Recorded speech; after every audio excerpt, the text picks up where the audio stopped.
Tonight's forecast is sponsored by Ashbrook Audiology, where relationships matter.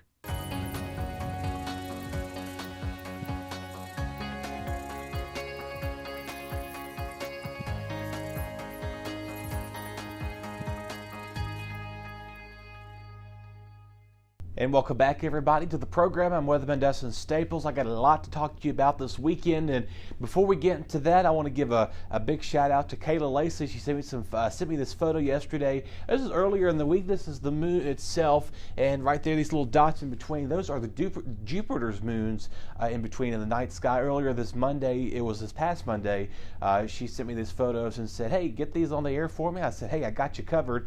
Kayla is always an avid photographer. She has sent me multiple nature photos. She has seen most of it is astronomy photos. So she gets out there, and kudos to her. And sometimes if it's extremely cold, she sent me some photos even during the winter time when it's really cold outside of the moon and stuff like that. But again, she's out there doing her photography. Thank you again. As always, if you want to send us photos, we are happy to see them. Especially you may be sending to us this weekend because, as you know, we have Tropical Storm Ian is now a hurricane at this point in the future as well. Let's begin here. Of course, it is Thursday night football because of the potential for Hurricane Ian and moving impacts. All of our football games have been now shifted to this evening for Thursday, so not a bad night. Get out there, enjoy it. We are going to begin to see cloud cover moving in again. The game of the week is the Smith River Classic. Magna Vista taking on the Bassett Bengals at Bassett High School. Will Magna Vista take on the trophy? Will Bassett take on the trophy? We'll see. So again, stay tuned at 7 p.m. Thursday evening. It is the 29th of September, so we'll have that Facebook on our live stream right there as well. And good luck to all of our area high school football teams. So that is something to keep in mind. Temperatures are in the 60s. Later on tonight, temperatures are going to fall across many of the areas. Upper 40s, low 50s. Clouds increasing overnight. Not as cool and chilly like we've been seeing for the last several evenings. We've been waking up to the 40s out there for quite some time out there. So there again, that northeast breeze is going to be the theme for us because this tropical storm is moving from the northeast, giving us that wind direction thanks to two areas of high pressure that are in control. Here's your daytime highs for your Friday. Excuse me, I'm trying to get all my things here because I got a lot to talk about here with you. So I don't want to speed through the forecast, but I also want to keep it timely because we have other stuff we have to get to after the program. So here's Friday. Tomorrow we are going to see a very wet day in the making. My outlook forecast for tomorrow for Friday, believe it or not, I'm going to give it a 1 out of 10 because, yes, we're going to see some clouds in the morning, but we're going to be seeing a lot of this heavy rain moving in as early as 10, 11 o'clock on our Friday. And now, of course, it is expected to make a third landfall by Friday morning. So this storm has made 3 landfalls. The first one was outside of Havana, Cuba. It made landfall on Wednesday afternoon outside between Fort Myers and Naples, Florida as a Category 4 storm of a winds of 155 miles per hour. Unfortunately, we are now having a first death fatality outside of Florida right now. So that's one death fatality. It's a 72-year-old man, unfortunately, has lost his life due to flooding in that state. They have declared a declaration of emergency. President Joe Biden came on earlier this week discussing that was going to happen, and they've issued a declaration of emergency in place because of the storm surge, as that storm has moved its way up towards Florida. And now, again, a third landfall is expected sometime Friday morning just outside of Charleston, South Carolina. We'll believe this, a good chunk of the Carolinas are under a hurricane warning, a tropical storm warning, storm surge watches and warnings, and of course several flood warnings and watches already in place, and because of the impact from the Carolinas. Also, Georgia is seeing some of this high surf current risk right now, some along the coast of Georgia up towards Virginia. Even here we may see storm surges anywhere between 2 in that southern part of the state, between 2 and almost 8 feet of storm surge. Basically, it's inland water that's coming in from the hurricane, and thanks to all that wind, it just moves it on over. So that's along the coast of the Carolinas. We're not expecting storm surge for here, but we're expecting a lot of heavy rain. 1 to 2 inches is probably forecasted a good best bet for Friday. heavy rain is likely to develop overnight Friday. That is where we're going to see a better chance of the rain for our area. So Friday afternoon, by noon to 2 p.m., that we're most likely going to see widespread showers and storms for us, because we may have a few rumbles of thunder out there. Thankfully, if these temperatures were about 20 degrees warmer or higher, we would most likely be in a concerned threat for damaging winds and isolated tornadoes. And thankfully, that is low on our scale right now. So no tornado threats for our area here. But again, chilly in the 50s tomorrow. The main concern is flash flooding. I have a lot here to show you, so I'm trying to figure out where my graphics are. They're all over the place in the system right now. So that is, let's talk about, the wind speed of a hurricane, because this is something we got a lot of talk about this. I know, so bear with me. I'm going back and forth because this is how this has been going into play.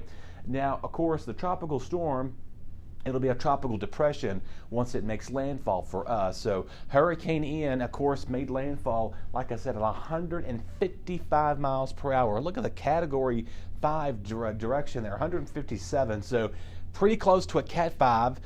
More and most likely, this storm is will be retired, because the amount of catastrophic damage it has caused, the amount of storm intensity this storm has created out towards the Caribbean and now the Eastern Atlantic Ocean part of our area. So that is the extreme part of this. And again, the rest of the storms right there is when, again, expected to possibly come back to a Cat 1 once this re-strengthens later tonight into the weekend. So just keep that in mind. And by the time it impacts us, we don't have to worry about these high damaging winds, but you kind of see they're dangerous to excessive and, of course, catastrophic wind out there. So unfortunately, Florida could possibly, as they're saying, this may be going down as one of the deadliest hurricanes that state has seen in quite some time. Of course, we had a Hurricane Irma in 2017, and then again Hurricane Michael, which impacted the panhandle of Florida, and then of course Donna way back years ago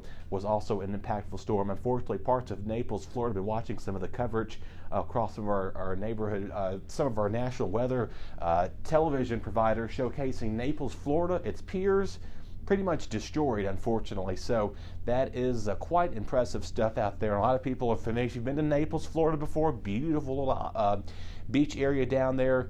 Not so much this weekend because of the devastating of that hurricane as well. Here's what we got for us on Saturday. Yes, a great day to stay inside. Maybe throw a cup of stew and get some, throw the crock pot on all day, do some indoor cleaning. A good day to maybe read books, binge watch your favorite TV shows, just to kind of stay inside, because flash flooding is going to be a concern for us for both Saturday and going into Sunday too. Highs only in the 50s, cool at night, so very chilly rain is expected for us. And again, Monday, the same system. I'm going to show you the track here in a second.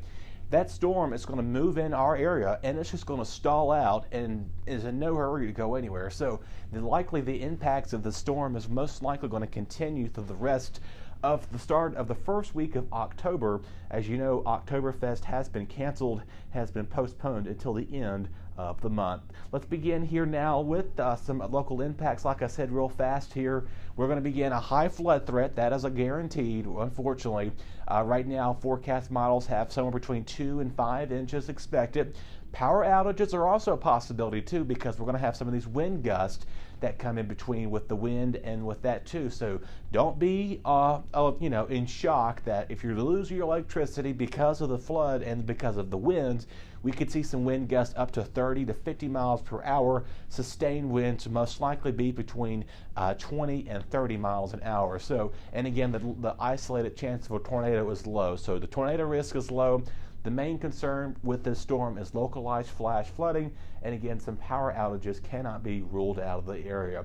Let's take a look at the track of Ian, and then I'm going to conclude us here because we have some other stuff we need to get to on the neighborhood network. Right now, I'm coming up almost about a 10-minute mark as well. But again, the track shows that the storm is most likely going to continue to move to the north-northwest. It'll most likely continue to strengthen back into a hurricane once it makes landfall Friday morning outside of Charleston, Charleston, South Carolina. And again, these blue and red shades here are tropical storm warnings, hurricane warnings, and flood issues and advisories. And again, by Monday, as you see here, that storm was most likely a depression. And once it's going to stall out, the good news is there's going to be a cold front at some point next week. It's going to knock this system out of here and bring us some much drier air. So the key factors for the next several days: flash flooding is a concern. We are going to continue to see, again, those winds between 20 and 30 miles, gusts between 30 and 50 possible, with those potential power outages expected. So there's a likelihood you may see your electricity flicker here and there. Keep that in mind.